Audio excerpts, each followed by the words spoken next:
ભુજમાં GK general હોસ્પિટલમાં તબીબોએ પેસિવ સ્મોકિંગને સાયલેન્ટ કિલર જણાવ્યું। ધૂમ્રપાન કરનાર એકને એક દિવસ રોગના ભોગ બનવું પડે છે, પરંતુ એમને ખબર જ નથી પડતી કે તેઓ જે સિગરેટ, બીડી, ચુલ્લમ કે હુક્કા દ્વારા જે ધુમાડો બહાર કાઢે છે અને ધુમાડાના સંપર્કમાં આવનારને પણ એવા જ રોગ થવાનો સંભવ રહેલો છે।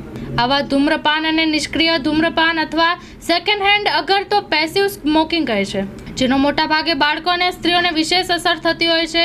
31મી મેના રોજ દર વર્ષે ઉજવાતાનો ટોબેકો ડે નિમિત્તે જીકે જનરલ હોસ્પિટલના તબીબોએ ડોક્ટર કલ્પેશ પટેલે જણાવ્યું હતું કે અન્ય લોકો જેઓ ધૂમ્રપાન નથી કરતા પણ તમાકુના ધુમાડામાં શ્વાસ લેવાથી એમના આરોગ્ય ઉપર પણ અસર થાય છે।